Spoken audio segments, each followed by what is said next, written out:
bitches, every city in my tribe. Look behind. Booty dominate the world, peaches ripe. Did you drop your phone in the bath? You must have. Ding dang darn.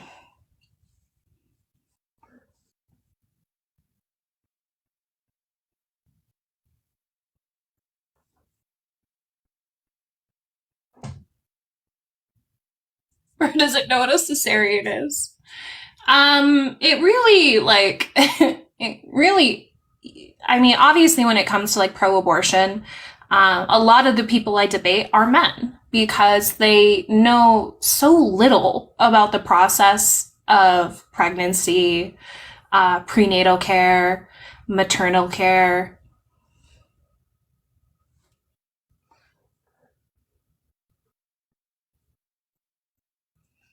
You know, I have always had the stance that I think men can have an opinion, and the more I talk to them, the more I'm like, no.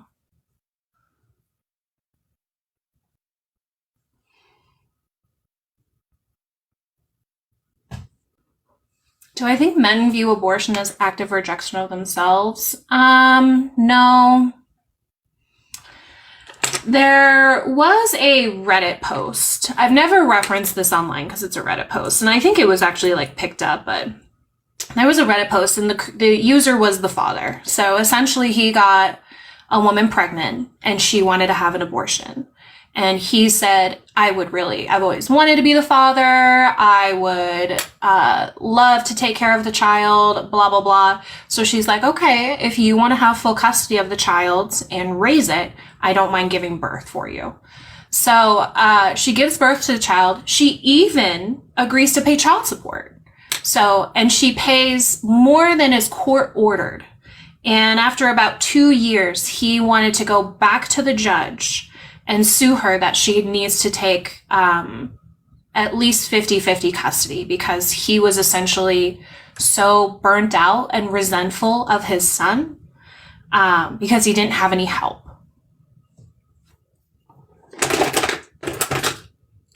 So it's, you know, I always think of that when men say, like, what if we raise the baby? You know, I always think of that experience. It's like, okay, sure you do. And don't get me wrong, like, I don't care, unless, like, you are a sibling and you were older and had a lot of younger siblings, you really don't know what parenting is like until you have to do it. And even while you're doing it, there's still ignorance. Like, I remember when my son was an infant, I was like, oh, I can't wait until he's potty trained. And then I remember when I was like, I can't wait until I'm done breastfeeding. Like, all these tasks will be taken off my plate and I'll have more time. And then he starts to walk. And then he starts to, like, when he was an infant, I might not have time to get to a lot of stuff, so messes wouldn't be cleaned up a lot. But then when he could start walking and getting into things, I would clean up the mess and then he would undo it for me. So, love that little guy. So, yeah, you think like you're going to get this task taken off your plate and then another task that you didn't see coming in any way just falls right on your plate. Really, each stage is just, even like now, the amount of like emotional and mental bandwidth he requires is more than he was as an infant. And that's like a whole new ballgame.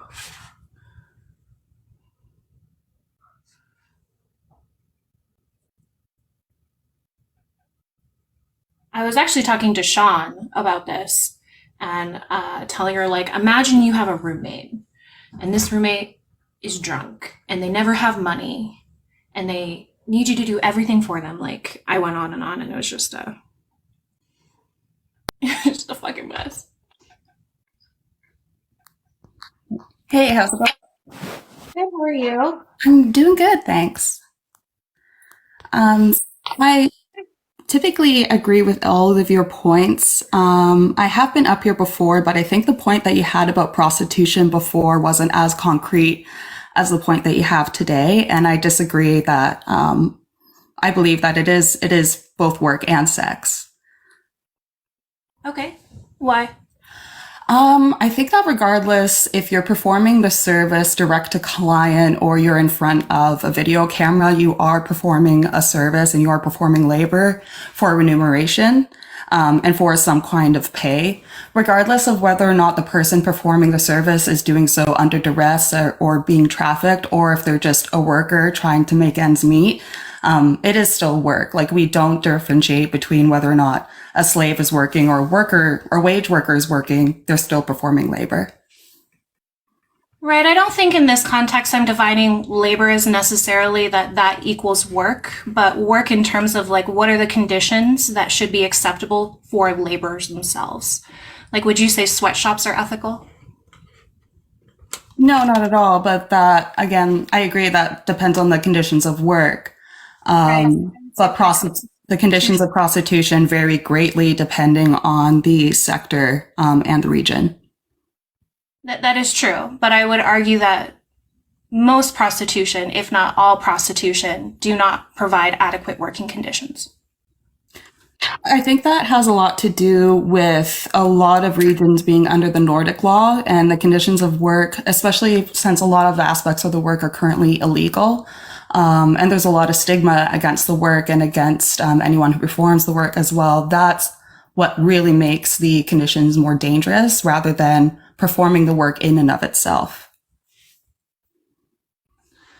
I think the conditions of sex work will always be dangerous when it comes to like living under patriarchy or capitalistic rule. A majority of sex workers, let me see if I can find my statistic here, do experience some type of violence within their profession. Is that study collected from a study on trafficking or on sex work? Because a lot of especially state-sanctioned or state-used studies actually come from international human trafficking reports, which collect their data very specifically. They don't actually interview like sex workers, escorts, strippers, workers like that. I don't think strippers are prostitutes. In a lot of areas they are, because they do perform backroom services, even in areas where that is illegal. Typically, that is the expectation. I would differentiate in terms of like, then if they are performing prostitution, then I would say that they're prostitutes, not necessarily strippers. Because I would say when we categorize strippers, that is essentially something different than when we categorize prostitutes. I disagree. The definition of prostitution is very general, but also very specific. It's just performing sexual services for remuneration. In the sex work community, which I am a part of, we don't differentiate between types of sex work. We embrace everyone as a prostitute, whether or not you're working in a strip club, in a massage parlor, if you're a cam girl, if you're an escort. And that also covers whether or not you're an independent escort, if you work for an agency, or if you're unfortunately a street prostitute. And that's also why a lot of sex work organizations are not only funded and run by sex workers from all different sectors, but they also self-organize and self-fund relief efforts and get resources for street prostitutes. So I want to clarify, I am pro-sex worker. I think sex work should be decriminalized because I don't see any necessity in essentially in putting people in prison or fining them because they are participating in sex work. Mm-hmm. But in terms of like actually making it an industry under capitalism, no, I would just argue that that's an extreme form of exploitation. And then I would also argue too that sex requires some kind of mutuality, which under the context of prostitution is not there, even if consent is. I disagree with that. I think that effectively there already is an industry. It is already functional, operating. It's $1 billion international industry. So that's already well established. I think there is a case to be made for fighting for reforms that make the work safer today. New Zealand has accomplished that. And in terms of consent and the general conditions of the work, did you use the word, like mutuality or neutrality? Mutual? Yeah. Okay. I think that comes from a misunderstanding of consent. In my personal experience, and as well as some of the people that I have met through my experiences have experienced this as well. When you enter into the market and you put your advertisements up, you're already looking for that arrangement and for that transaction. And then when the other party enters into it, and they have to, they're paying you for a service, that doesn't revoke my ability to consent and doesn't revoke bodily autonomy. If you go onto the r/sex work subreddit and you look at how clients and prostitutes talk to each other and the expectation of respect and how it's a common and accepted norm that you adhere to the prostitute's boundaries. And if you don't, you will be blacklisted. Your information will be shared across the internet. So there is a certain level of communication and actual mutual respect that is actually in some instances higher than in regular interpersonal relationships. I would define sex as ultimately the mutual exchange of pleasure. And that's not happening when it comes to sex work. I said consent can still be possible, but it's not a mutual exchange. Why don't you think that a sex worker can experience pleasure? I'm not saying that they don't experience pleasure, but that's not the purpose of it. And I would argue as well, 92% of prostitutes do not want to leave the industry. If you look at the very comprehensive study that came out in New Zealand after they successfully decriminalized, a lot of the prostitutes spoke very openly about why they got into the industry, whether or not they want to exit the industry, why they've remained in the industry, and actually paints a very different picture than that. Because regardless of, I feel like there's a misunderstanding about sex and pleasure, and you have to be super romantically interested in someone in order to experience pleasure from being touched by them. And that simply isn't true. I don't choose my vibrator because I think it's hot. I choose it because it works. And clients, even if you wouldn't select them as a romantic partner, that doesn't mean that they're sexually inept. A lot of them actually enjoy taking direction. So there is mutual pleasure for sure. You would, I don't know why you're comparing it to a vibrator. Because why wouldn't the person performing the service experience pleasure with the other person? So, we agree that having sex with a person and using a vibrator are two different things. Yeah, I agree, but I don't understand where you're coming from with saying that a prostitute can't experience pleasure with a client. That's not what I said. So when I said why prostitution, not sex, sex is a mutual exchange of pleasure, whether it happens within the context of a loving, committed relationship, a brief encounter between strangers, or anything on the spectrum in between. Sexuality is something which is shared in the spirit of mutuality. It is not something ever forced, bought, duped, bullied, or coerced.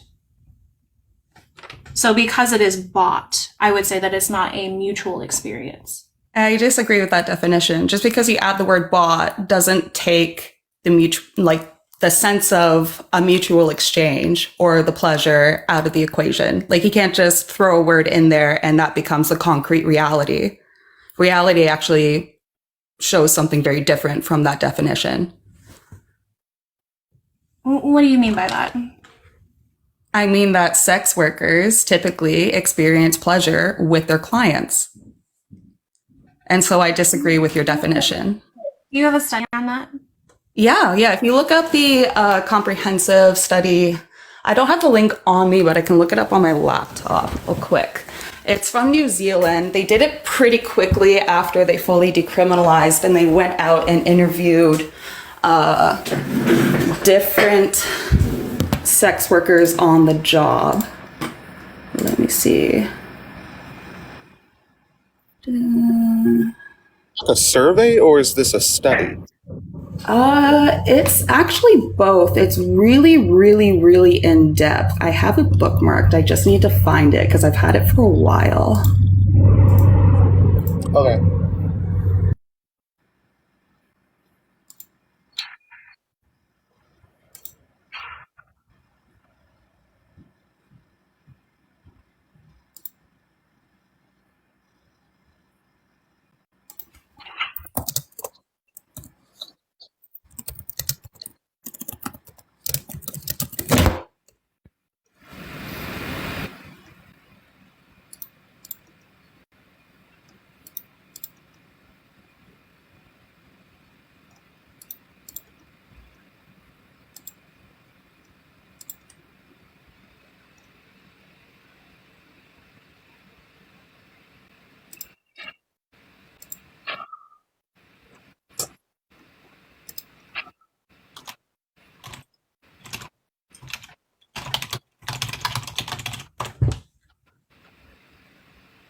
Sorry, I thought I had it in my bookmarks folder, but I don't. I should be able to just find it in Google.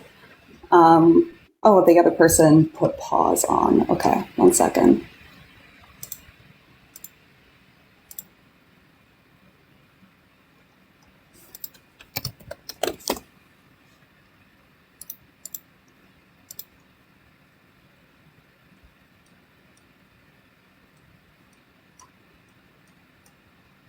No, not really literature.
Oh, there we go.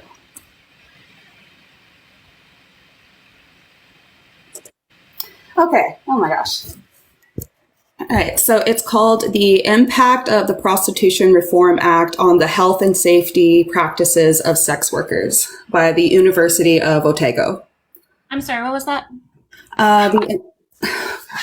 It's a bit wordy. It's the impact of the Prostitution Reform Act on the health and safety practices of sex workers.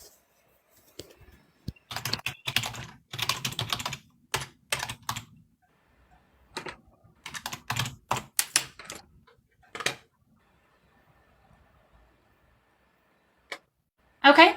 And where are we referencing?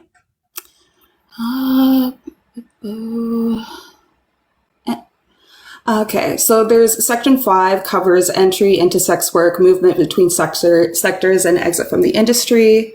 There's health and safety of sex workers is Section 6. 6.3 is experiences at work, which includes ability to choose clients, adverse experiences, and safer sex.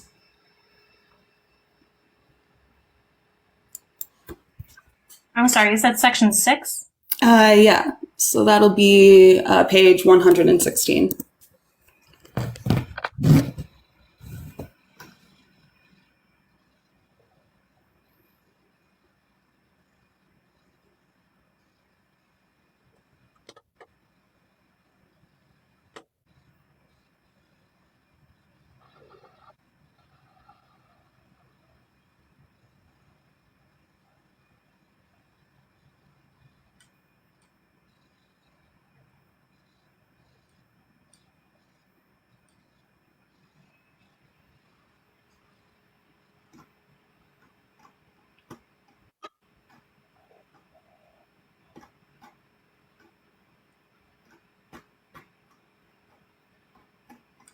So this just talks about their ability to refuse a client.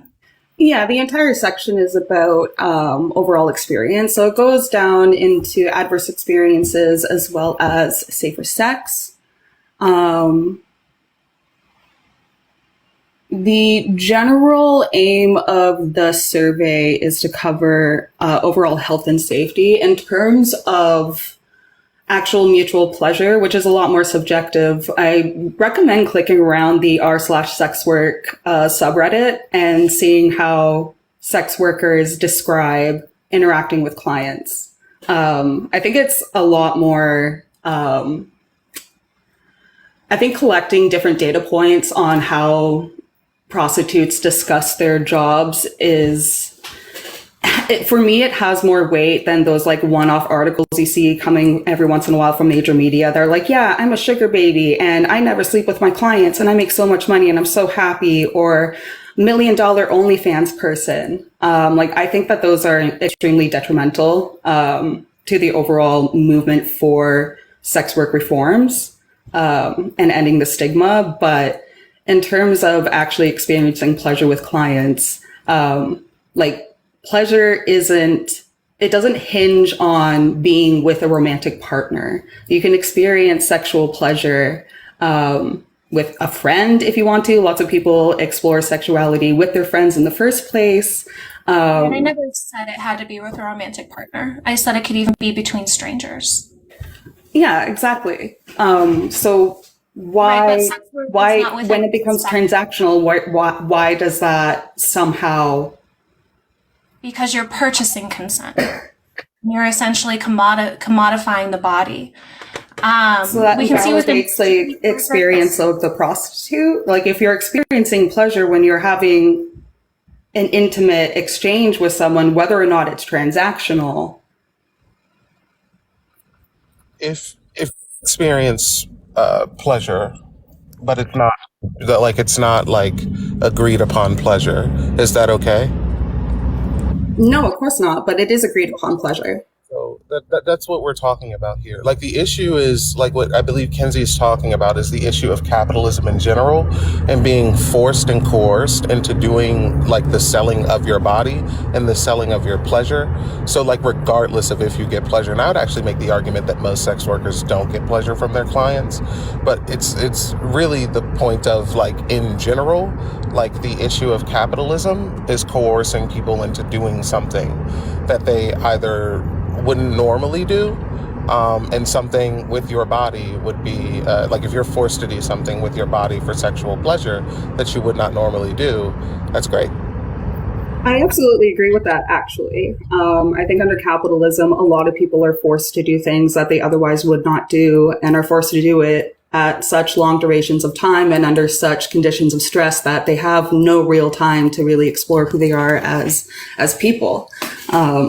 But that being said, we also don't stand around and argue about whether or not a coal miner is performing work and is working and deserves safe conditions of work. We also don't stand around and argue whether or not it's valid work to work on an offshore oil rig. Both are substantially more dangerous than performing sex work in a lot of periods of time. But when we're talking about like pleasure and whether or not you can actually consent, I think we're starting to wander into a more subjective or even moralistic argument against prostitution, which I think is like detracts from the aim of the movement, which is for full decriminalization under capitalism so that it improves the conditions of work now.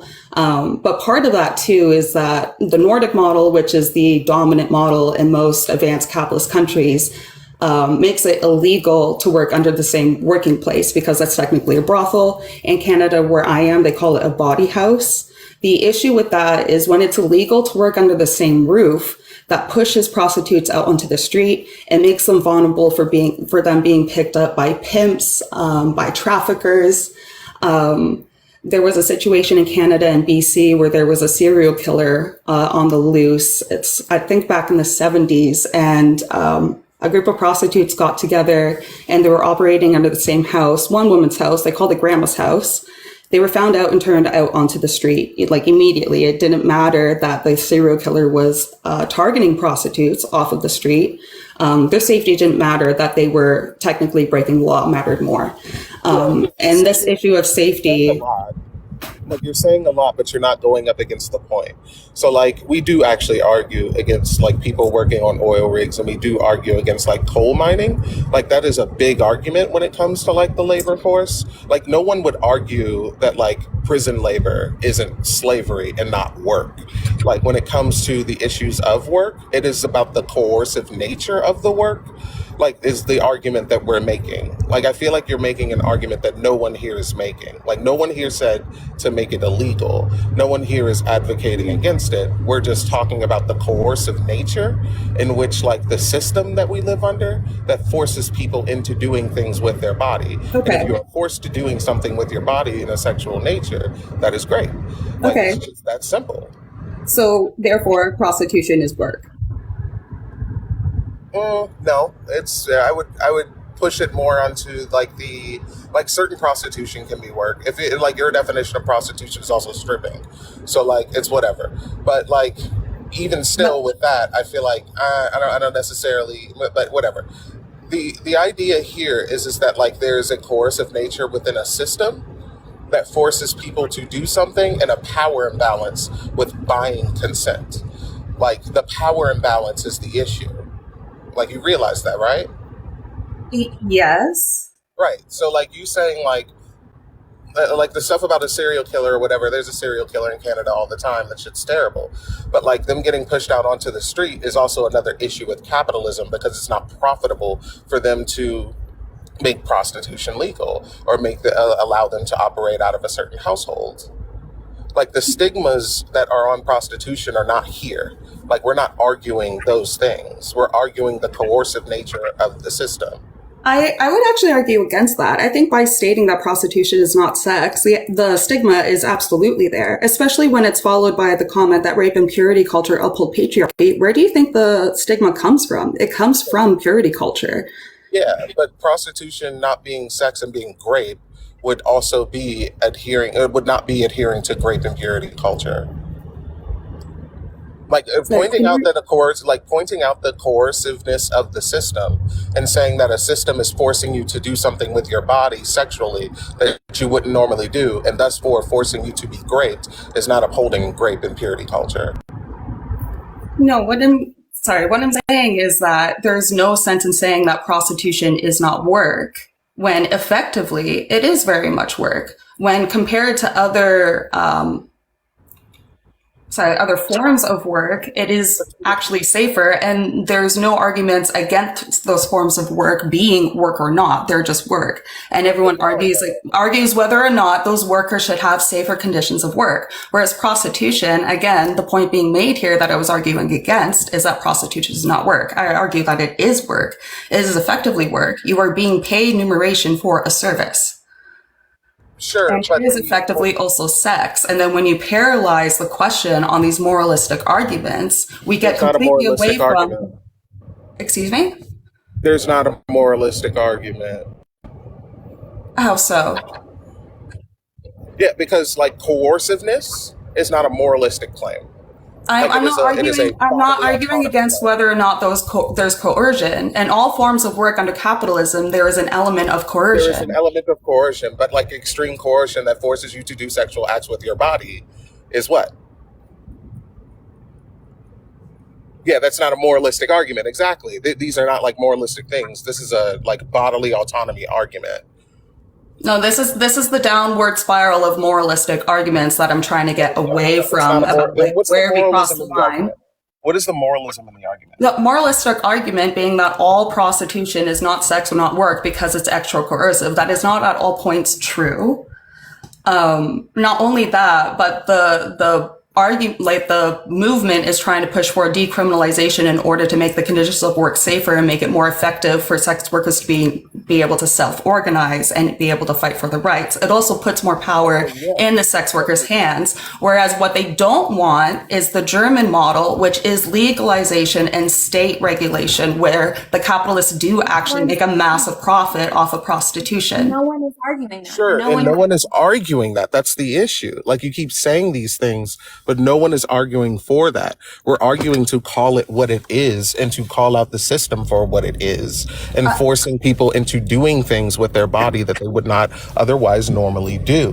When you make it into a completely different argument, you don't actually make a point to what we're saying. You just say a bunch of different things. No, because I'm giving concrete reasons why it is work. And I'm giving all you have against that are moralistic arguments. No, it's not. Like, it's very not a moralistic argument. Like, it's not a moralistic, like, grape is not a moralistic thing. It is a material reality thing. Okay, so you believe that all prostitution is grape.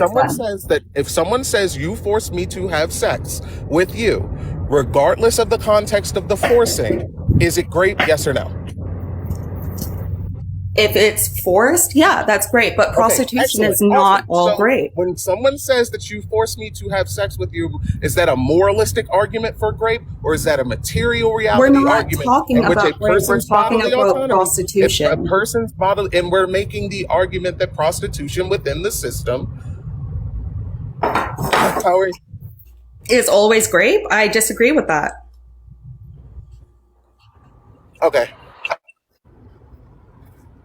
I think what you have given in terms of like this New Zealand study, which even says that there are still negative adverse effects that come from prostitution. 31% still experience refusal to pay by a client. 24% have had money stolen.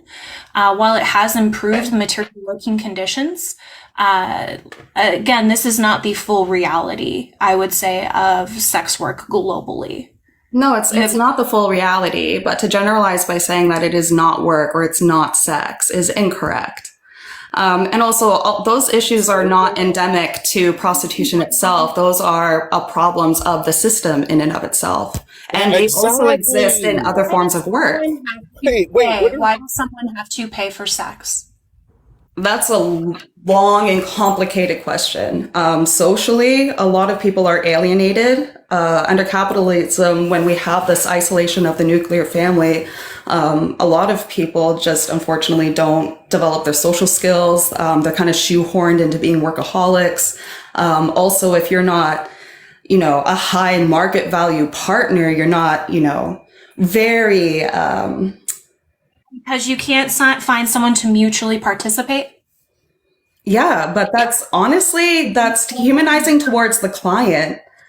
They're not. How is that dehumanizing towards the client? Because they are existing in a society that's incredibly isolating and alienating. Human interaction, especially touch, affection, is actually really, really important to human health. And they're going into a market that already exists where the option is available. The market, especially when we're talking about today, they can go online and they can ask to have sex with someone for money, but they're not raping that person. Wait, this is literally a moralistic argument. Like, you are literally making a moralistic argument. Like, just because you don't want us to dehumanize, quote unquote, the client, which is based on your own moral framework of what humanizing is versus not humanizing is. It is based solely on your feelings. Like, this not is literally a moralistic argument. Actually, a lot of what I'm saying comes from a study from Canada, actually, that was done on sex workers and clients and the conditions of their work. So what you're saying, it also comes from not just my personal feelings, but my work experience as a sex worker. Time out. So what you're saying about dehumanizing people and dehumanizing clients comes from studies in Canada?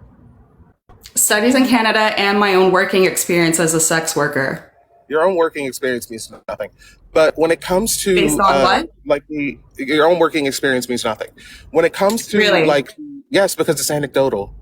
Like, just because someone has a woman boss who's terrible doesn't mean that all women bosses are terrible. Like, just because someone has like a man boss that's great does not mean all man bosses are great. Like, just because someone has never experienced or doesn't know that they've experienced sexual harassment within the workplace does not mean sexual harassment does not happen within the workplace. It's an anecdotal experience. But when it comes to like the issues that we're talking about here, right? Dehumanizing of a client, just because you think that telling the truth about a person not being able able to get a mutual partner and thus having to pay for sex is dehumanizing to them, even though it's true, is a moralistic argument. Because instead of actually going with the factual data of the argument and saying like, yeah, you would do this because you can't get someone to participate in this with you mutually, you would say, oh yeah, but you would need it because of some arbitrary, like your own feelings argument that would not dehumanize the person. Like saying that someone can't get someone to participate in sex with them mutually is not dehumanizing to me. It's only dehumanizing to you. When Kenzie said that, I did not think that the person was like, the person who is like paying for sex was less of a person. That's why it's a moralistic argument. Then maybe that was my bad, but typically when people bring that up, that's one more step to a moralizing argument against the clients. That somehow, because the clients exist and because they are exchanging sex for money, that they are morally wrong, that there is a moral issue with them. But again, we're not making moralistic arguments. We're talking about material reality. All right. Okay, so we agree that the market exists. There are clients that do not have access to sex and intimacy otherwise. We also have people that, you know, when they look at the options that are available to help them pay off their student loans, perhaps they're immigrants, and this is not everybody that is able to do this, to look at their working options and go, I can't afford to live off of minimum wage. I can't afford to spend time across 3 different jobs working 60 hours a week. Prostitution looks better for me. Oh, fuck. I'm sorry. I have ADHD and sometimes my brain just immediately deletes what I was talking about. So we aren't, like, I feel like you're arguing against arguments we're not making. I feel like We recognize that prostitution can be out of necessity based on the material conditions that you are subjected to, whether that is extreme poverty, severe debt. Essentially, when you possibly have no other marketable skills or work experience, the only commodity you have left is to sell your body. That under capitalism, that exists a coercive system. Okay, so it is work. It is work under the same coercive system as other forms of work. You have to return to the work to continue to earn your wages, to pay for your means of subsistence. And for some people, it is a matter of choosing their oppressor. For other people, they don't get to choose that. But that doesn't mean that they shouldn't have safer conditions of work and fight for a work reform. But when you say, hold on, sorry, I just want to finish making this point. When you say that prostitution is not work, you completely eliminate that movement. Like, they're fighting for better conditions of work because it is work. They're fighting to be able to work under the same roof because they want to be able to work as a collective, under workers' collectives, under their roof, so that it's their territory to do in-calls in, which makes it phenomenally more safer, keeps them away from pimps. They can hire their own security. And they're away from petty bourgeois or capitalists, like you see in Germany. Like, that's the point. You can't just go around saying that prostitution is not work because you're taking away from the movement that actively exists today. It's literally a holistic argument. Like, is slavery, do you think slavery is work? Like, would you call slavery a job? Would you call prison labor a job? Or would you call it slavery? It's not wage work, but you're performing work. Okay, so yeah, we just disagree there on work. So that's the issue here. Like, the arguments that you're making are not arguments that anyone here is making. Like, you no, I don't. No one would the definitions of words just to disagree with me.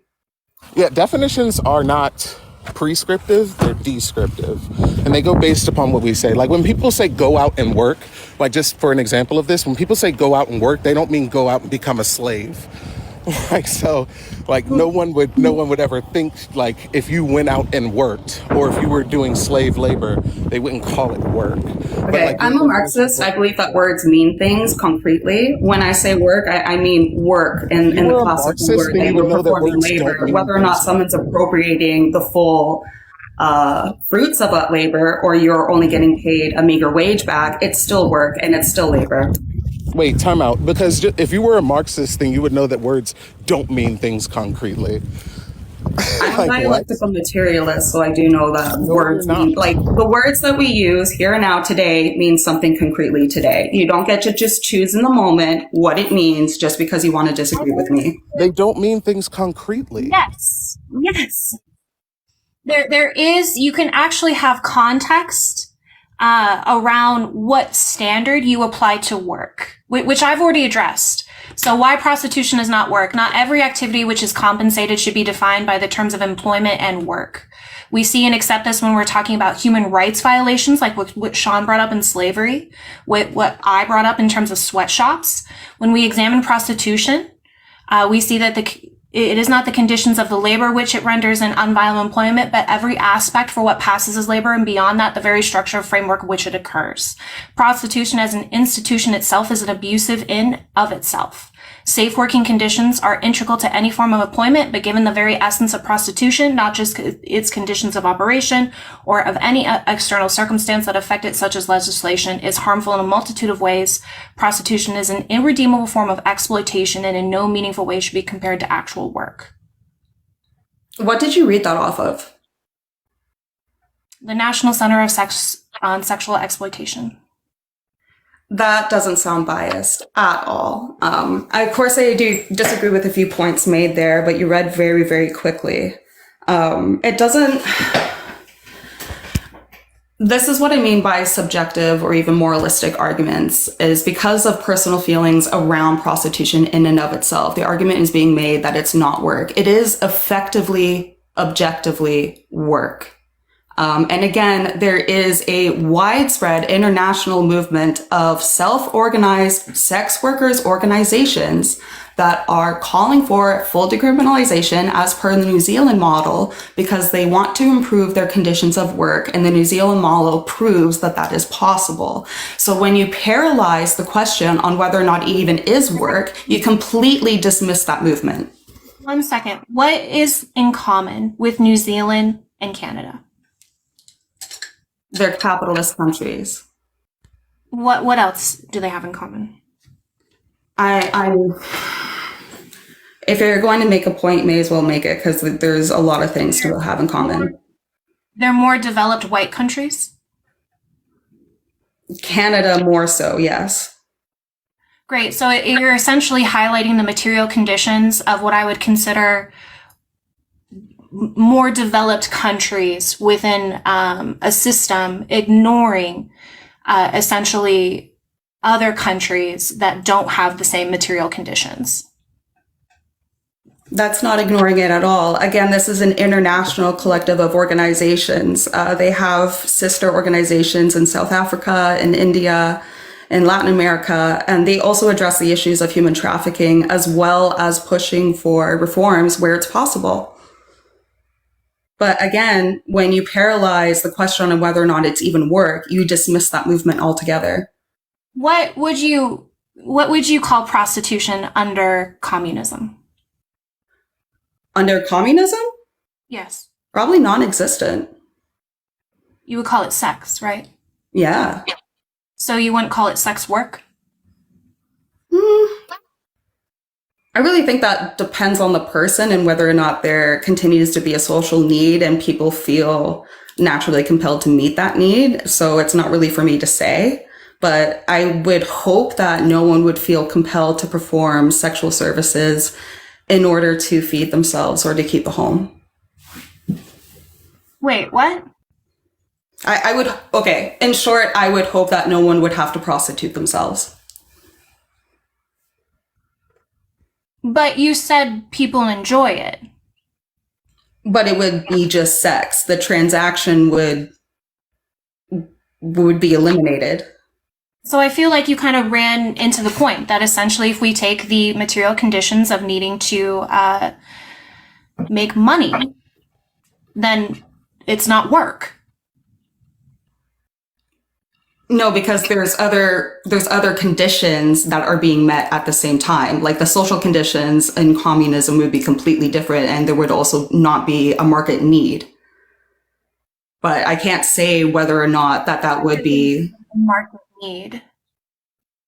I mean, in terms of there being a group of people that have no other social outlet, that are feeling alienated or outcast, for whatever reason, that coexists with the market for prostitution. Why wouldn't people, couldn't people experience loneliness or social stigma under communism? I feel like this is wandering into a very hypothetical argument that we don't need to get into. Like, prostitution exists under capitalism today for concrete reasons. I think that you just kind of ran into the point that that prostitution is not sex, It is and sex. it is not work. It is sex and it is work. I don't understand how it is mechanically sex and it is effectively work. I asked you, what would it be under communism? And you said it would be non-existent. Because So, therefore, it's not work. the conditions currently exist and therefore currently it is work. To say that because under communism the conditions wouldn't exist, therefore prostitution wouldn't be work, therefore today, right now, prostitution isn't work. That is not, that doesn't mean anything. Just because I am going to die one day doesn't mean that I am dead. That's the standard that we're applying. Even if I were in a communist society and I was a part of a collective to where we were providing food to other people, that would still be work. Okay. So that's what I'm saying, is that it maintains that standard under all economic systems, but yours does not. Why does prostitution exist in the first place? I would argue not only as a form of essentially access to material goods, but also like a creation of patriarchy to male entitlement. Right. So if people no longer need that access to material goods, why would they perform prostitution? That's my point. Yeah, no, exactly. So the conditions exist today that people do have to access those material goods by performing labor that they otherwise wouldn't. And that includes prostitution, therefore prostitution is work. Like that, your argument doesn't make any sense. It makes absolute sense because you're saying that under capitalism it's work, but under communism it's not work. Because the conditions for prostitution don't exist under communism. They do exist under capitalism, and the work is being performed for remuneration today. Prostitution is today. That's the point that I'm making, that the standard on which we apply work is not just essentially receiving monetary value for labor. I disagree with that. I'm saying that doesn't make any logical sense. It does make logical sense. Why is something work under capitalism but not work under communism? Because the conditions no longer exist under communism. That's the point of communism. Then what makes it work? That people are forced to perform the labor in order to secure the means of subsistence and to return to that form of labor in order to continue earning wages. Work is only defined when there's force or coerciveness? No, they're performing work.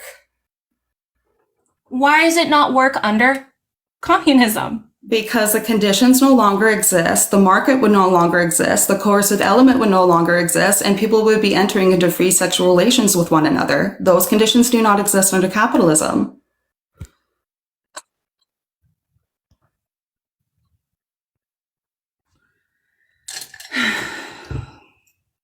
Like, I'm more interested in improving. I'm just more interested in improving the conditions of workers today. There is a very active and alive movement for decriminalization that is being waged by very healthy and internationally. Sean, did you have anything else? No, I'm just for decriminalization because prostitution is work and it is. I don't know why I mute you and you unmute. You asked me a question. Is your name Sean?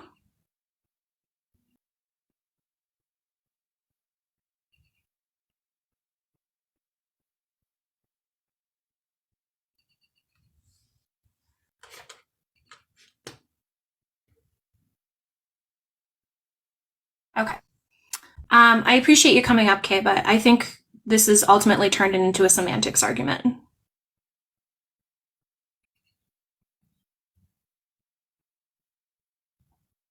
Oh, do we really?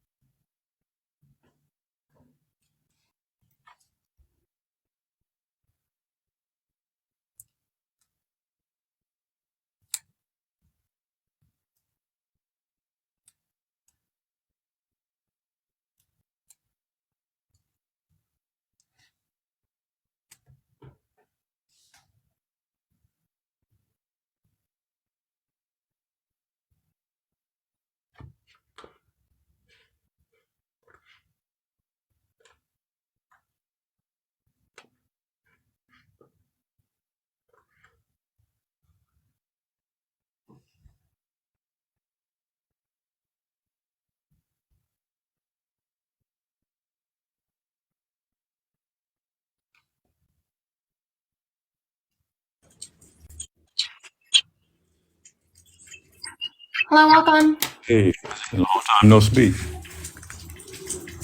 How's it going? Yes, it's going. Just tuned in a little bit and heard your last guest.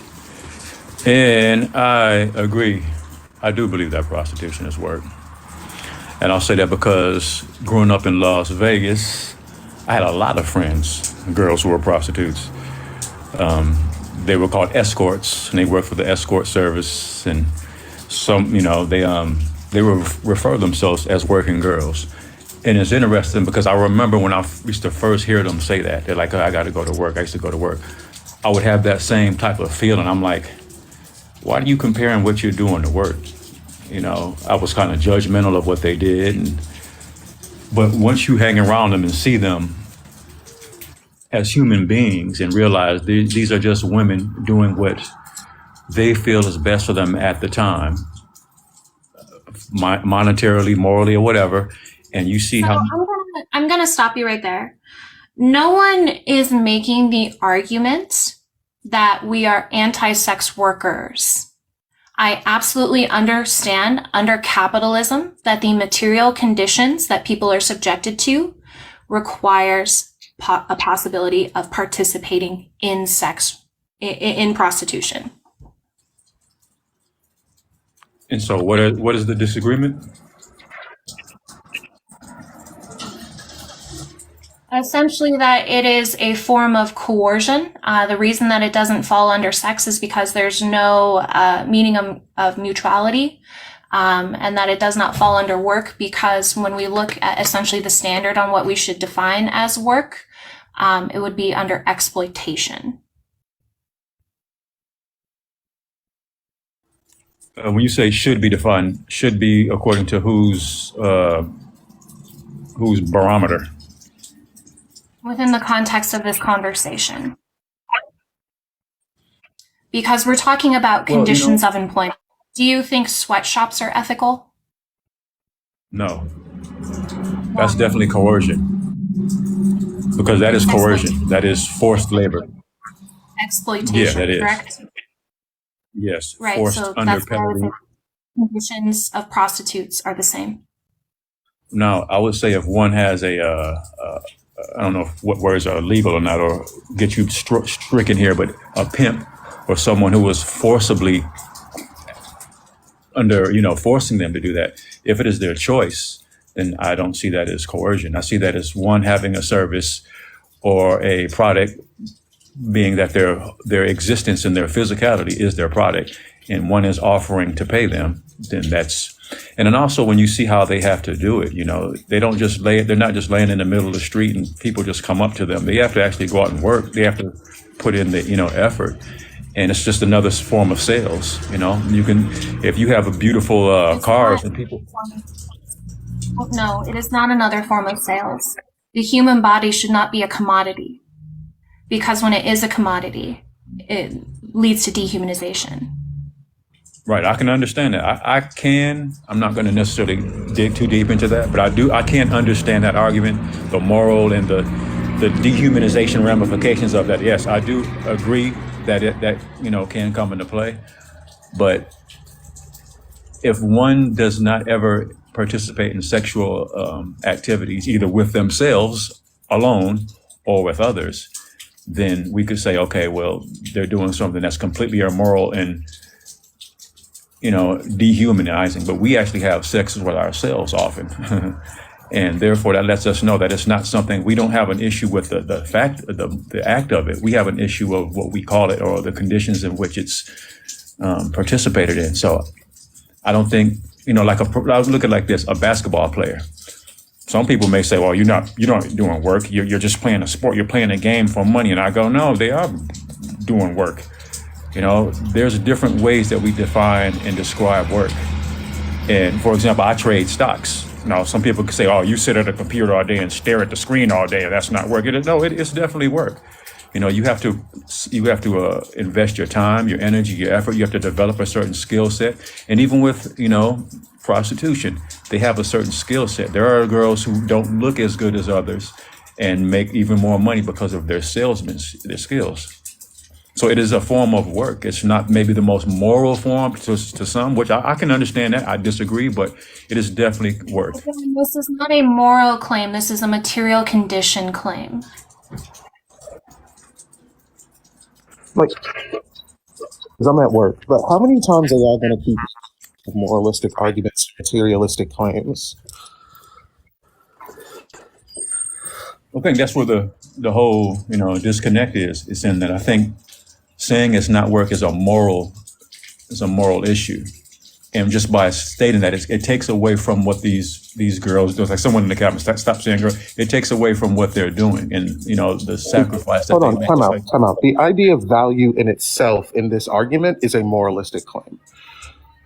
Like the idea of that we're taking away something because we're not saying the thing that you want us to say would fall into the realm of respectability politics and just be like, yeah, this is like taking away the humanity of a certain person because the way that other people look at it and the way that I think of it when you say this thing, like that's a moralistic argument. Like y'all realize that, right? Like calling something what it is not a bad thing. And just because we have a different definition of work, like I told her, it's about to get super loud, so I'm gonna mute here in a second. Just because we call it, like we have a different definition of work, like I wouldn't call slavery work, but Kay would. But let's get that straight here. But it's not a moralistic argument that we're making. It's a material conditional argument. If someone is forced to do something like sexual work with their body, like with a power imbalance of any sort, whether it be coercion or payment or whatever else it may be, great.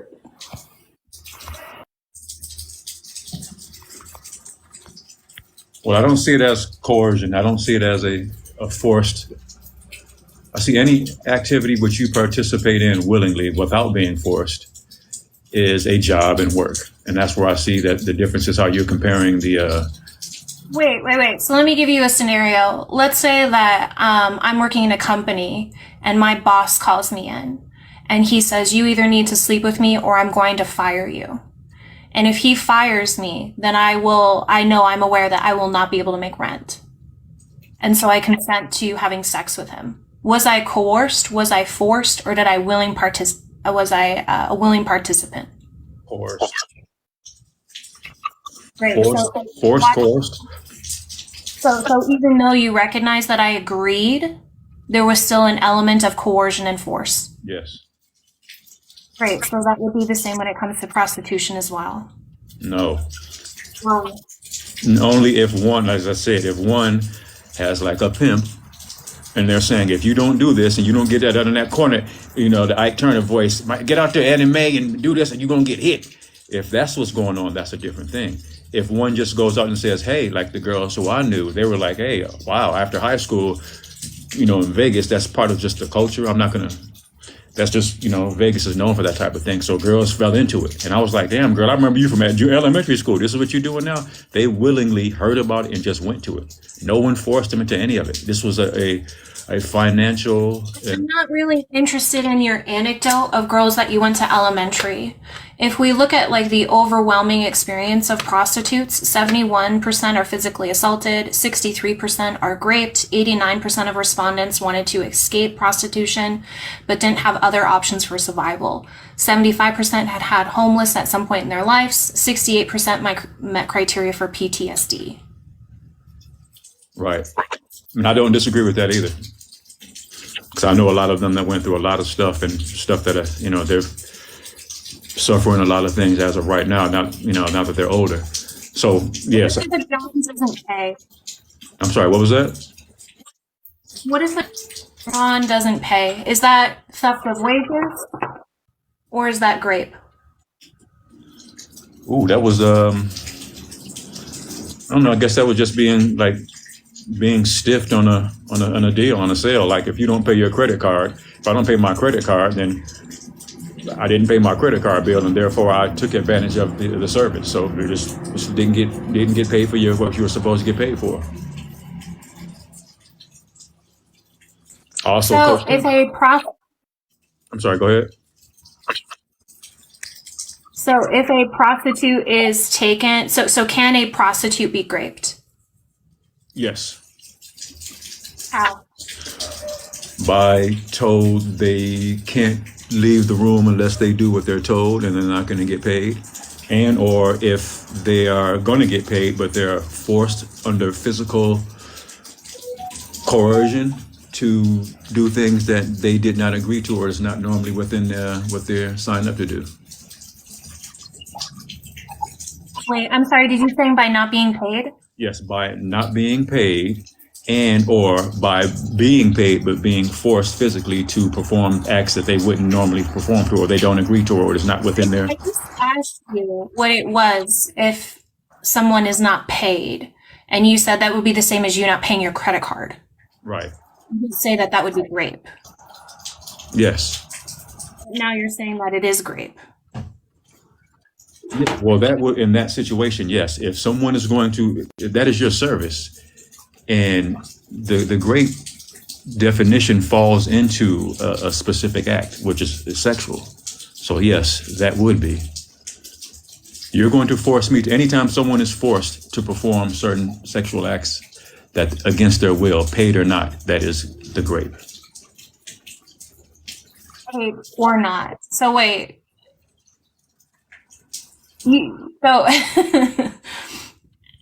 If someone participates under the guise that they are going to be paid and then they are not paid, is that theft of wages or is that grape?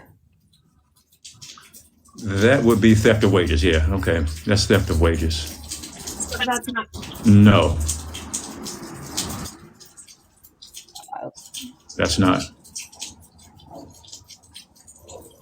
To force someone to do something, to mislead someone into doing something, and that's just being scammed. But that's not being great at all. And by my definition, not at all. Being forcefully told you're going to do this no matter what. There's a difference between being misled and being not misled. What's another word for misleading? Scammed, conned, Forced. Yeah, but it's not. It's a scam. It's a scam. It's completely different than a violent theft.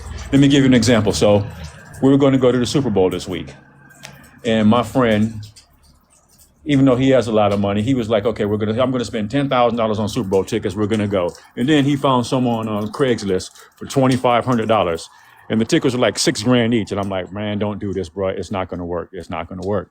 So dude eventually winds up just getting $500 out of him. And he didn't pay the whole amount. My friend gave him the $500 under the assumption that he was going to receive a service. And he was scammed. And that's how we left it. He was scammed. If the dude would have came up to him and held a pum and pointed at him and said, either you give me these $500 or you're going to, receive bodily harm, that would have been the violent act. But it wasn't. It was a misleading scam. And those two things are completely different. So the grape and the misleading scam are completely different, and they fall into the exact same category. I don't. What were you trying to establish with that?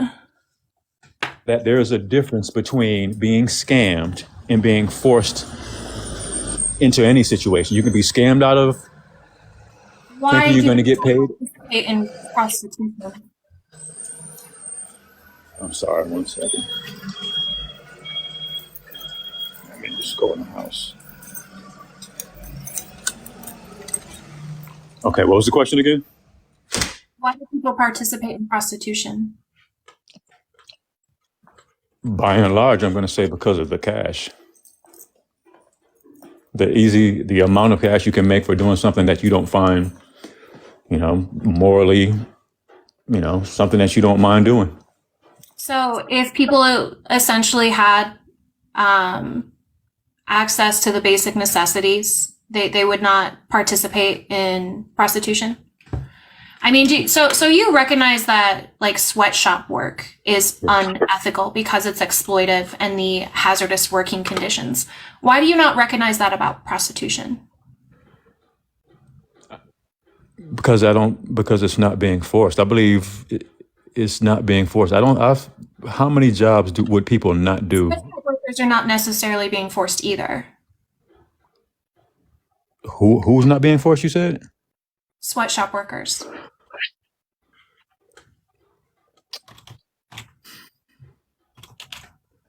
I would say in the social climate of certain countries, the economic climates of them, where they don't really have any other choice, they are forced, not, physically, but it's by either I have to do this and allow myself to be exploited, or I won't have any money to feed myself. So I'm forced to allow myself to be exploited just to, survive. So yes, they are being forced.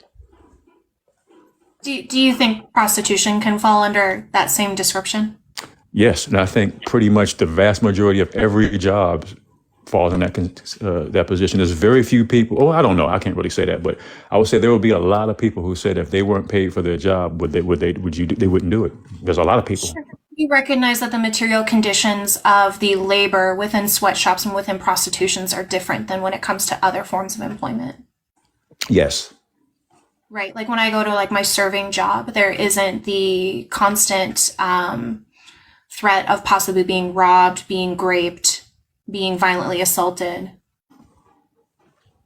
Okay. So that would be the delineation when we talk about work, is that to classify as work, it has to meet certain standards. Otherwise, it is exploitation.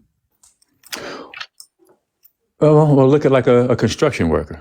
A construction worker, there's certain exploitation. They can get hurt all the time.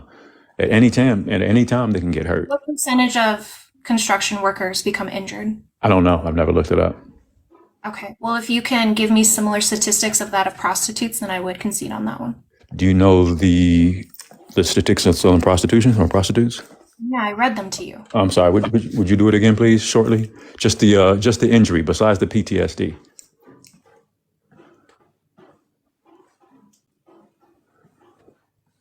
71% were physically assaulted, 63% were rape. 63. Okay. Okay. That's high. Now let's look at military. What percentage of people in the military have PTSD?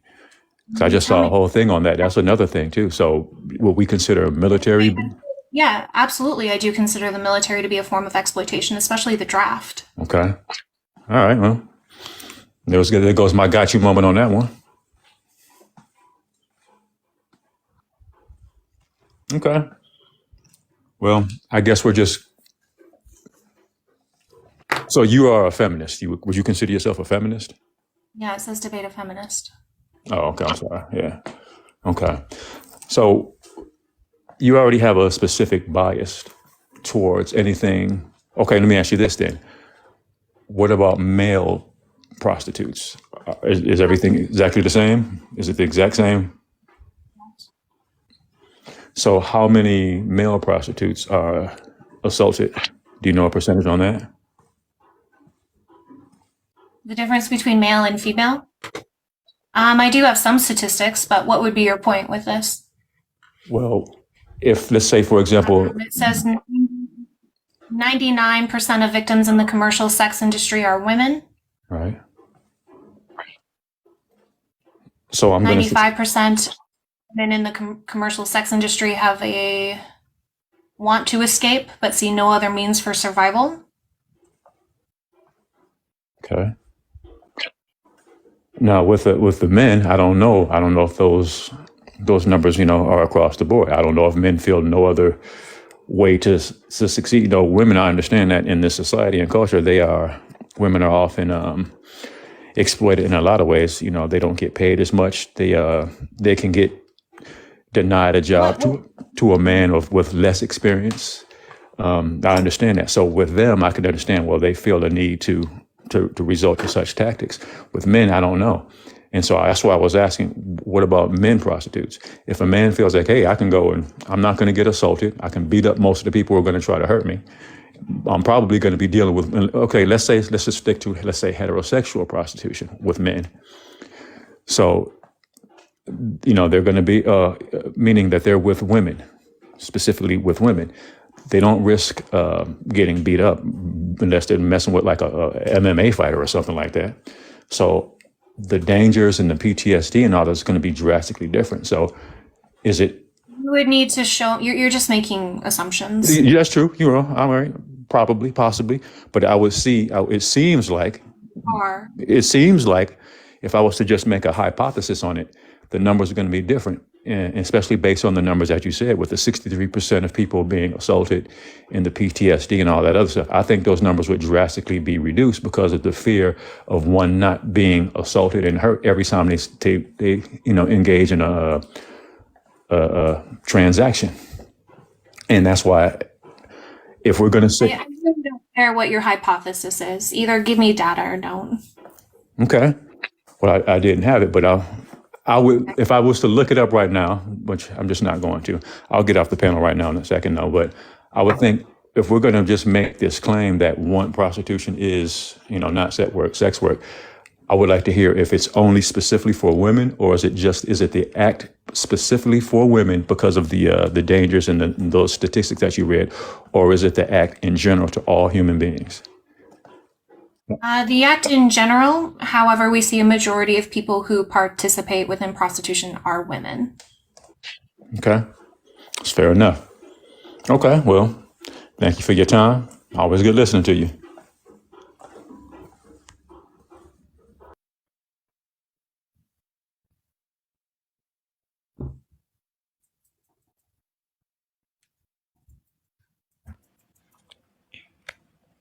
Hello. Oh, welcome. Hi, thanks. So I understand we're talking some terminology here. I'm curious about what is the end goal? What do you mean? Of establishing that SW is not S or W. Well, number one, to show the negative outcomes of a system under capitalism, as well as a system of exploitation against women. So I understand, I don't disagree with that. I don't disagree that the conditions under capitalism are inhumane and harmful and lead to coercion. But what I don't understand is why SW is being kind of picked on in this sense. Is it just because of the S part? Or because I feel like most jobs that people take, especially if you look at minimum wage jobs, things like that, all of it is coercive.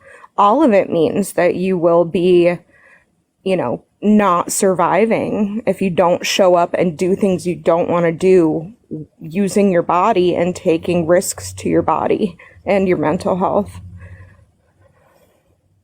Sure. I agree with that. But when you're involving the act of sex in general, I think it definitely raises the stakes.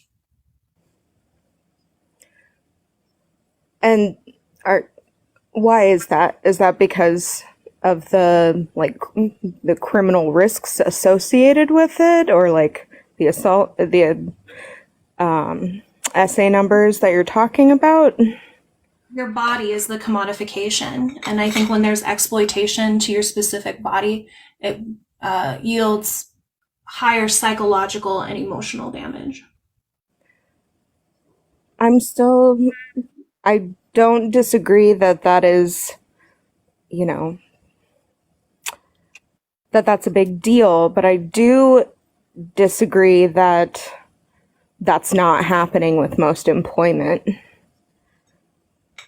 Like, even working at a desk, you've got, repetitive motion injuries, and you've got, the the mental aspects too of being, verbally assaulted and harassed by customers. There are people with PTSD from that too. There are people getting surgeries and becoming disabled from desk work too, from construction, from, just about there's no job out there. There is absolutely no way for a human to do exactly the same thing for 8 hours a day and not become injured or harmed mentally or physically. Theory is not the same.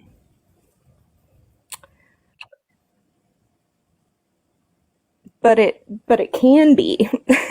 I mean, there could be Can someone. you tell me in construction what percentage of people become injured? Nope, I'm on a phone. I don't have multiple screens around me, so I'm not able to look up stats right now. Okay. So without that comparison, then no, I don't think you say it can be equal. But it's still a risk that everyone takes. Spraining your ankle or breaking your leg is very different than being raped. I mean, I have been raped multiple times. I've also done a little bit of SW when I was on hard times. And, I found dating much more dangerous than SW. That is anecdotal, but it's still real. Like, I know the anecdote, like, again, what is the purpose of having the big numbers if we're not trying to improve conditions for everyone? So when I am talking about essentially prostitution under the intersection of feminism, it is to highlight that not only is it exploitive under capitalism, but also exploitive under patriarchy, and that I would argue having it as a market in an industry would also be a form of male entitlement, that essentially if men can't have women willingly participate in sex acts with them or intimacy, then essentially that can be commodified for purchase. It's not to serve the SW. But everything is commodified for purchase. That doesn't make it right. No, but then why are we only talking about sex work? Because this is a specific exploitation of women.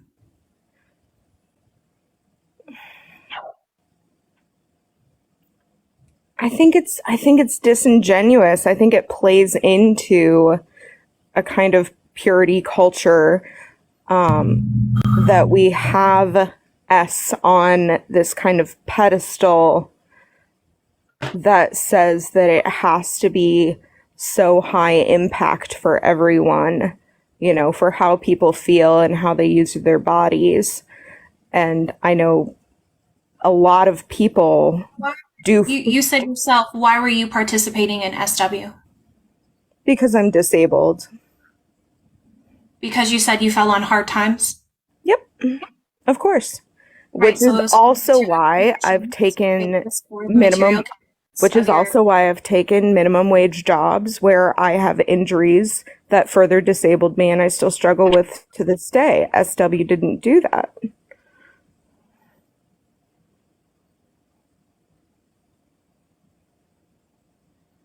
What? I have been more harmed by coercively, for survival, having to take crummy jobs that were not SW than SW. And being No one is arguing that you should take those jobs.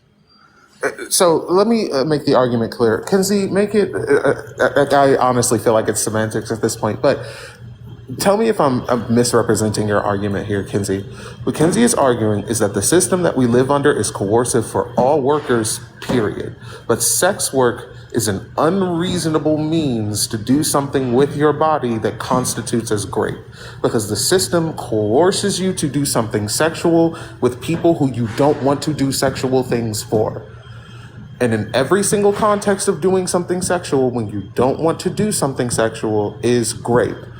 Any other job, any other workplace, any other thing would call that sexual harassment and just sexual assault outright. And it's not within the reasonable thought process that a person should perform sexual acts simply to be able to survive.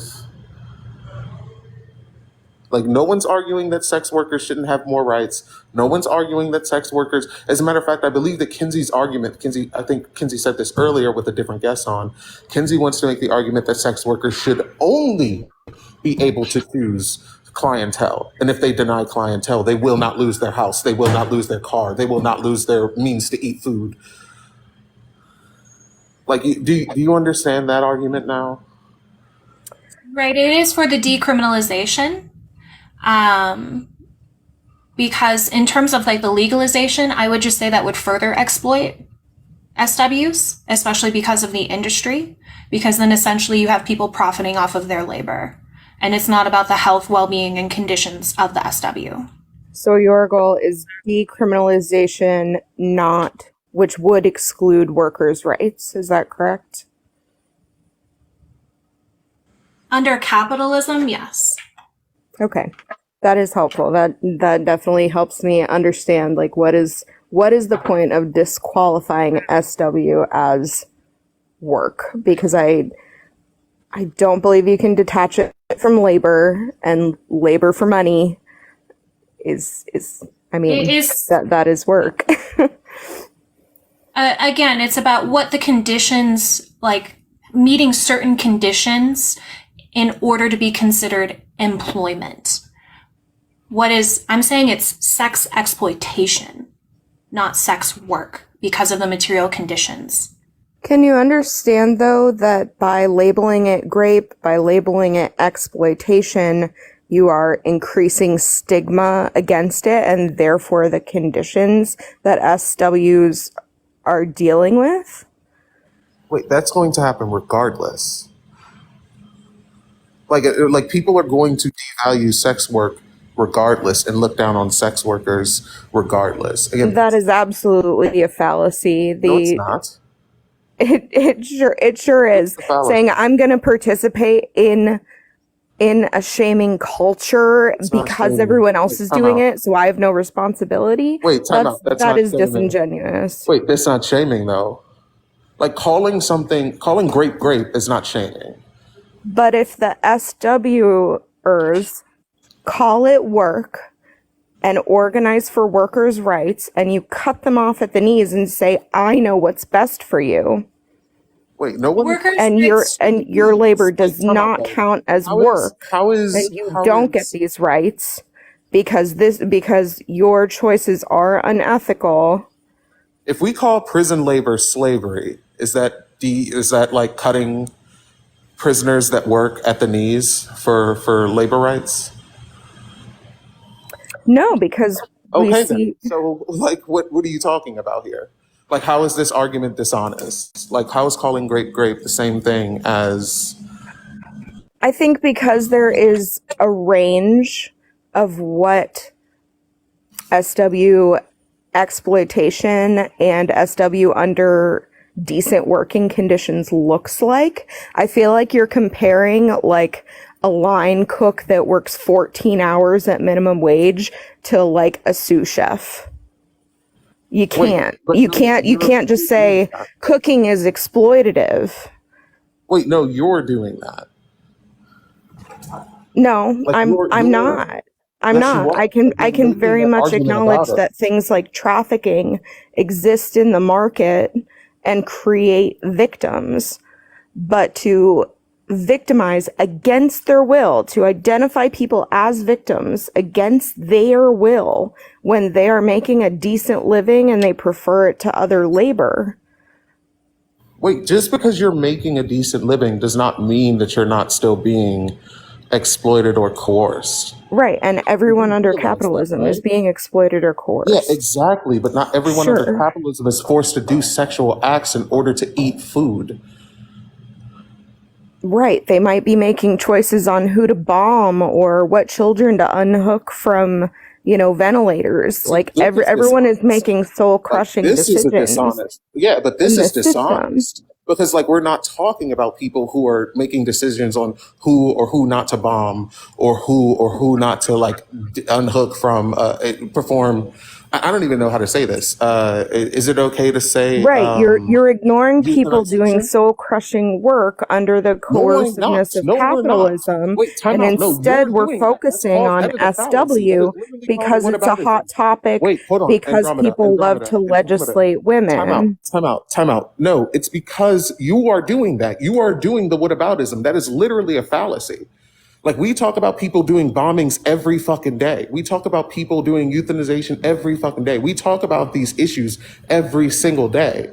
Like the issue here that you're having is that you are looking at something and not liking the verbiage that people are using because other people might demonize sex workers.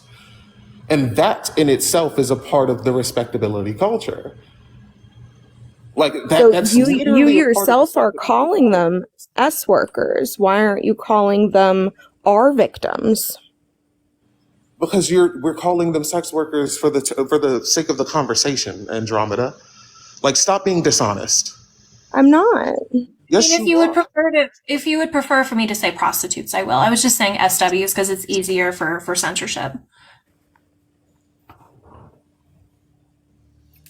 Like the issue is that no one is like saying that sex workers should not be able to have workers' rights and choose their. As a matter of fact, I believe Kinsey is saying, like with her argument, that sex workers should only be allowed to do sex work that they want to do, like sex work that a sex worker doesn't want to do or is about is rape, and thus for it goes from being work to being sexual assault. Like if your boss came to you and said, if you blow me, I will give you a raise. That is sexual assault. Like it went from you doing your job to you being sexually assaulted. So are you thinking you're going to have a bunch of people on this platform that are disagreeing that that's assault? What? Like No, it's dude, we're seriously sitting here just saying the reason as to why this argument is this argument and why it goes from being work to sexual assault like that. And you're sitting here saying that that's a fallacy. no, Yes. that's not what I said. I feel What? like I'm being a little misrepresented here. Wait, then why did you say I was doing a fallacy? Like I said, people are going to devalue sex work anyway. They already do it. Right. I said it is a fallacy to not take any responsibility in culture and what the conversation is revolving around and how you're referring to people and the things that Can I they make a tell you feel dehumanizing. Well, can I perhaps present a point? I think that to say that there are no victims in SW and Has that anyone said that? you're basically saying, like, you're No, speaking from a very absolutely not. privileged point. Like most of the ops who come up who argue that like SW is like valid or whatever, they argue from a very privileged point of view. Like this is giving very much white liberal feminism, because at the end of the day, the vast majority, in fact, of S workers are marginalized people. So when we say like, oh, you're like putting S workers down or whatever because of yada yada. No, we're saying that the system is bad and that nobody should have to work like that under these conditions. And therefore it's not okay. Like, I don't get what you're not getting about it. Because you're just saying sex work are bad, don't do it. That's not what anyone in this conversation has said. Yeah, and just to like restate, we don't think that sex workers are bad. We think that the system is bad. And I think that the statistic of 89% of all sex workers wanting out speaks for itself. Do we have a statistic It's on 89%. other service work, on retail work? Well, here's the thing about that is like if Why are you doing the whataboutism? Why? Because if we want to say it's a large number and that SW is specifically more so than other work, that much bigger of a hardship, we need a metric to measure against. Well, so Wait, I can hold actually on. give you a But reason. we're not making the argument of retail work versus sex work. We're not making an argument of any kind of work versus sex work. We're talking about the issues of sex work and the issues of sex work regularly taking people's bodily autonomy away in order for them to simply eat, which at a 9-to-5 job, at a retail job, that would no longer be considered a job. That would be considered rape. It would be considered sexual assault, sexual harassment, etc., etc. The only reason the comparison came to is because sex work regularly expects the sex worker to do things with their body, sexual, like, practices with their body outside of their own consent. Yeah, and like about the what about people who work in retail? The worst thing that could happen to them is they don't get paid. Like they quit their job or whatever. As someone that's been injured doing retail, I wholeheartedly disagree. You're making things way personal. I'm saying like if you were to say like I don't want to go to work today, and your job is retail, if you were to go to work and be like, I don't want to do this, and you just walked out, the worst that would happen is you get fired from your job. The worst that happens if you deny or if you don't want to do S work is, oh wait, sorry, I messed that up. If you go to work and you don't want to do it, if you're like, well, I don't want to quit because I need this job, then the worst thing you do is you work a day in retail. Whereas with sex work, it's, oh, I don't want to do this. Oh, I'm going to have to sleep with people who I don't want to sleep with. That is SA. So it's not comparable. We can't say like, well, people don't like retail because, okay, choosing to do the job that they like, that isn't violating their bodily autonomy in that way, is not the same as literal rape. That's valid. That's a good point. Yeah. So it seems to be very like the issue here seems to be a lot of centering of one's own situation, and that's not the situation for the majority of sex workers.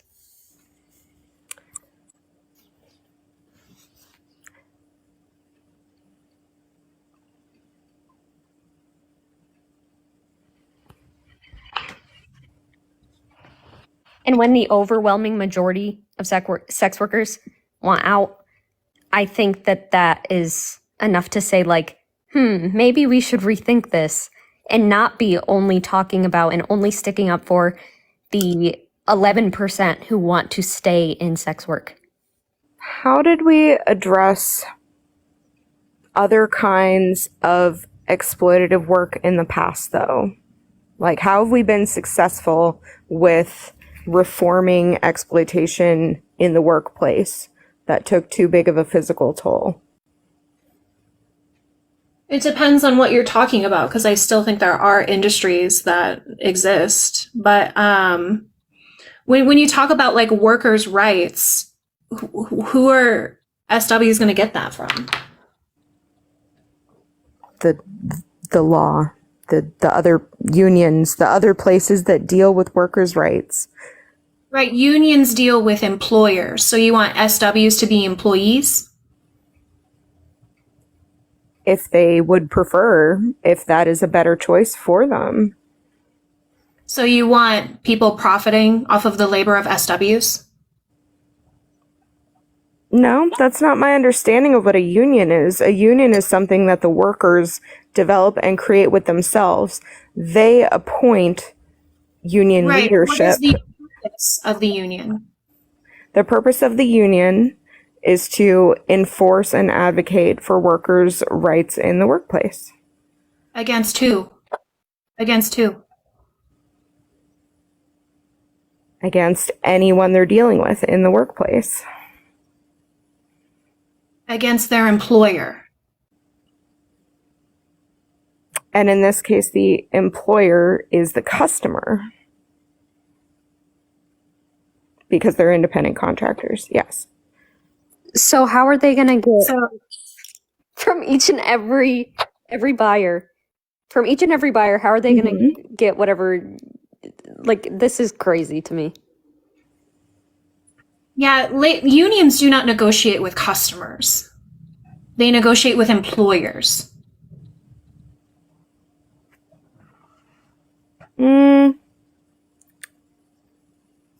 It just depends. I've seen a lot of conversation about things like massage, where you're using your body for a service. Some massage therapists are independent contractors, some are employees. Right, even when we talk about independent contractors, you essentially have like a broker. Right. So that could be the massage place where they're essentially renting a booth. Right. But So the ability again, to enforce contracts is the workers' right really that is missing. the only place that can really enforce contracts is courts. That would just be a civil issue. Right. And sometimes a union can help group Unions workers' rights negotiate. and set precedents. Again, I think if you are going down that line, then again, it just essentially upholds an industry. And I don't think that there should be an industry in terms of people profiting off of the labor of SWs. If anything, I would say that they could organize as a collective co-op, which would make more sense. But even still, under the material conditions of capitalism, a majority would experience some form of exploitation as well as trafficking. Because all industries involve exploitation under capitalism. I don't know why you keep going to the whataboutism, and it doesn't seem that you recognize it's a fact. a higher degree. No one's disagreeing with you, but it is a higher degree. You are disagreeing by saying that SW is not work. What do I mean by work?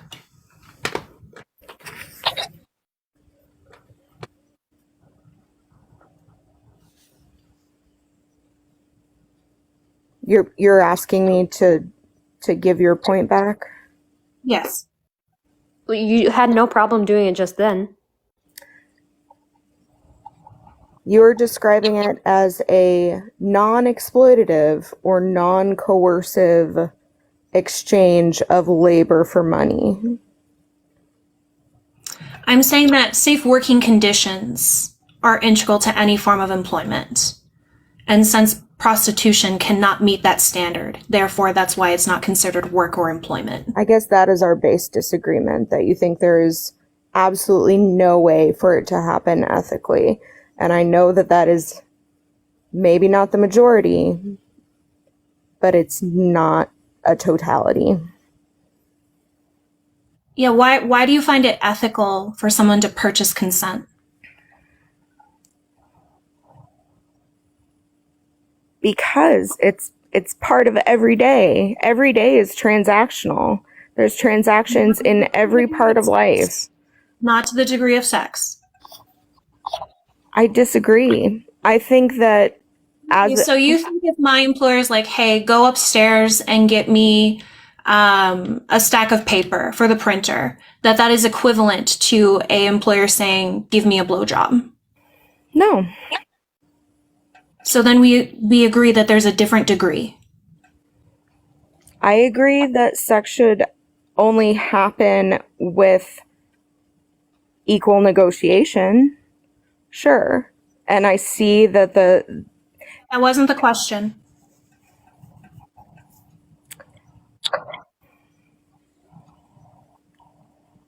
no, a stack of paper and a BJ are not comparable, not in value, not in the amount of labor. Right, as well as even the act itself. Would you say that essentially someone is like renting an organ?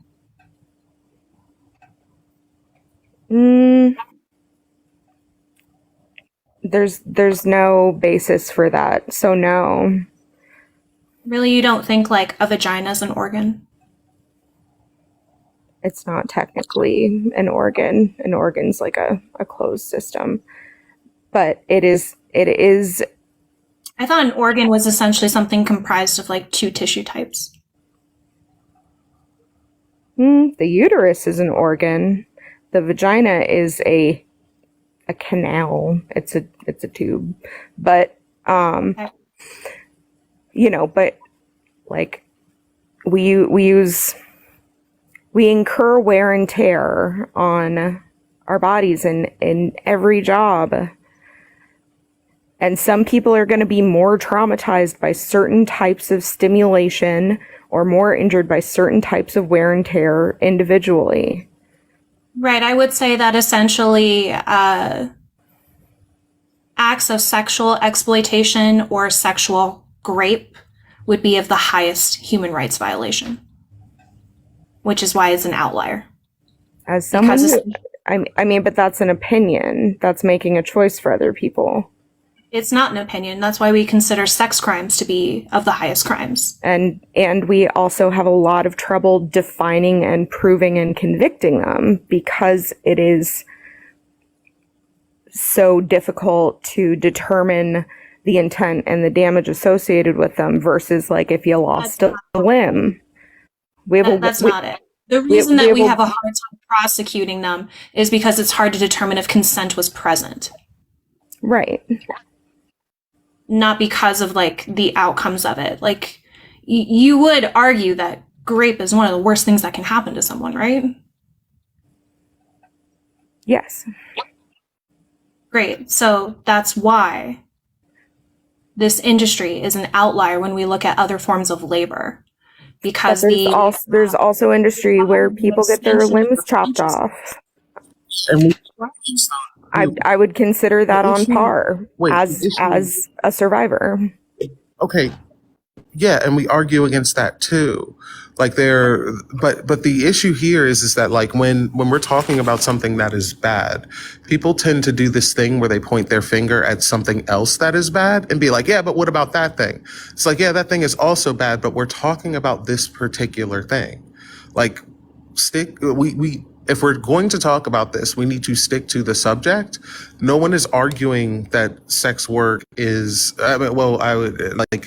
either way, it doesn't matter if they're arguing whether or not sex work is worse or better than whatever else and sex workers shouldn't exist. Like no one's saying that sex workers should not exist. No one is saying that there's people in the comments who are saying that, but I think that's a crazy take.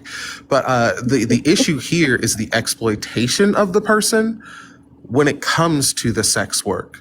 And just because there's exploitation in other places does not mean that someone cannot focus on sex work and say this is one of the worst exploitations that is happening. Like it's the same, like if we were talking about essentially the argument against other things that are terrible is essentially the same argument of someone saying like black people being enslaved in the United States was one of the worst atrocities of mankind. And then someone else going, yeah, but there was slavery all around the world. Like, even though that might be true, like the slavery inside the United States was one of the more brutal slaveries, and if arguably the most brutal slavery. So like pointing the finger at something else that is terrible, just does the whataboutism fallacy. But I think that's a great point, because we can determine that chattel slavery in the US was very different than like ancient Greek definitions of slavery. There's a spectrum even within slavery, which we agree is morally reprehensible. Sure, but the issue is that when you're sorry, Sean, to cut you off, but I think the better analogy would be like when we're discussing like slavery is wrong, that you would be like, well, wage labor is a form of slavery. No, the degrees are very different, just like when it comes to prostitution. Like you keep bringing up like, oh, people lose their arm in factory work. If 63% were losing their arm in factory work, then yeah, I think there would be a lot of uproar within that industry. Those are rare occurrences, where these are common occurrences within prostitution. So what is the game plan? Like I still do not see a functional purpose for gatekeeping the definition of work. Yeah, like when you tell someone something is not work. So the reason that we don't call prison labor work and we call it slavery is because it's slavery, and to point out the exploitation of the prison system. The point here is to point out the exploitation of women within spaces that people would call workspaces.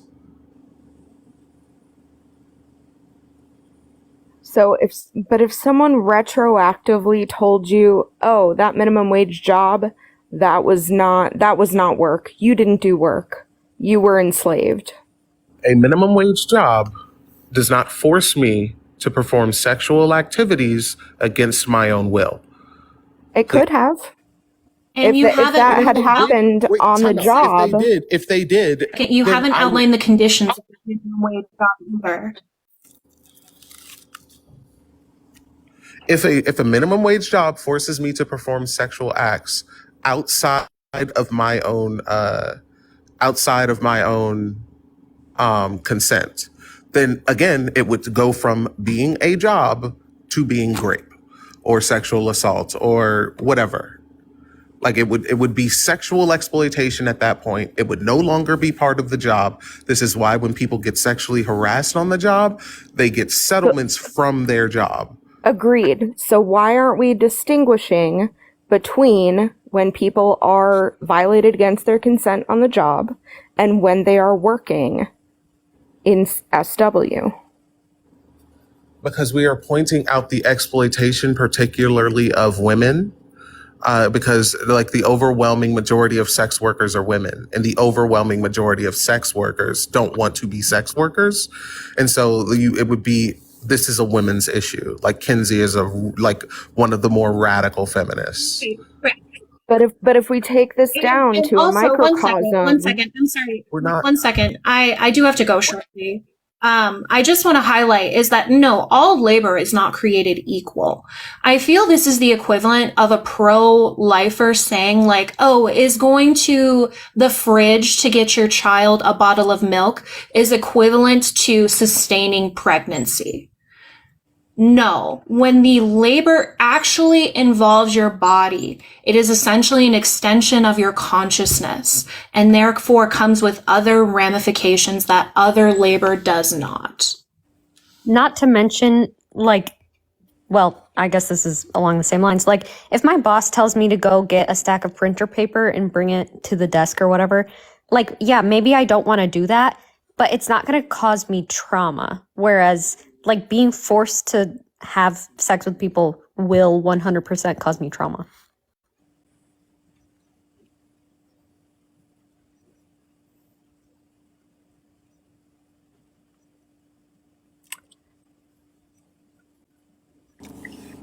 Again, no one here is saying that like 9-to-5 jobs are good and that all sex workers should just get 9-to-5 jobs. We're talking about the exploitation of people. We're talking about the issue that like consent, not like a blurred line. Like, I'm sorry, you guys. I do have to go. I've gone 20 minutes over. I'm going to be late. Last thoughts, anyone? Edith, Sean, and then Andromeda. 1, quit your job. 2, Nothing else. Quit your job, as if that is not the most Not you. I'm talking to Kenzie. privileged. Girl, I don't want to hear anything from you about privilege. Okay. Sure. You know all about me. Thanks. I think that trying to say that SW is not labor for money, is not work, means that S workers are less likely to be humanized, less likely to receive rights, less likely to get the things they're asking for. They're asking to not be prostitutes. That's not the only thing they're asking for. 89%. No, wait though, hold on. Thank you for strawmanning me. Sean, go ahead. Last point. I gotta go, you guys. Yeah. So no one is arguing that they shouldn't exist. The final thing I'm going to say. How? That makes absolutely no sense. This is awful. It shouldn't exist. Wait. How is arguing that sex workers? Please don't. Like, again, you guys, this is last words. We're not debating anymore. I have to go to work. Yeah. So also quit your job, everyone. Yep. Get rid of capitalism. The idea of never mind. I'm not going to say that. It's just going to start something else. But yeah, no one is saying that they shouldn't exist. We're saying that they should be able to choose what it is that they want to do, regardless, and everyone should. And the idea of saying that it's not work is going to make people look at them as less than. Number one, that's already happening, and number two, that is not an argument. That is a moralistic standpoint in which it just adheres to respectability politics. You need to talk about this thing the way I want you to talk about it in order to do the thing that we're all trying to achieve. That's just respectability politics, and that doesn't work. Okay, I appreciate all of you. I'm so sorry. I do have to go to work. I have to participate in capitalism. I want to thank everyone for joining, for liking, for commenting. If you do want me to quit my job, please sub. Please donate to Venmo, Cash App. Would appreciate this. I would love to stream all the time, discuss these topics. And just to kind of finally sub my point out, I am advocating for decriminalization. When it comes to essentially leftists and how we should be proponents of the sex industry, we are anti-industry, not anti-worker. And if we change the material conditions of the worker, then this is not labor that they would participate in willingly. Therefore, it's exploitive in nature, which I would say is not under the guise of work. So I would actually say that this is more humanizing because we are recognizing that the person is being exploited because they are human. So that's all I have to say. Thank you all so much. I am live tomorrow, regularly scheduled time, 4 p.m. to 8 p.m. My schedule is posted, pinned to my TikTok, as well as posted on Instagram. Follow me there, follow me YouTube, join the Discord, donate, sub, all that good stuff. Thank you so much. Love y'all. Bye.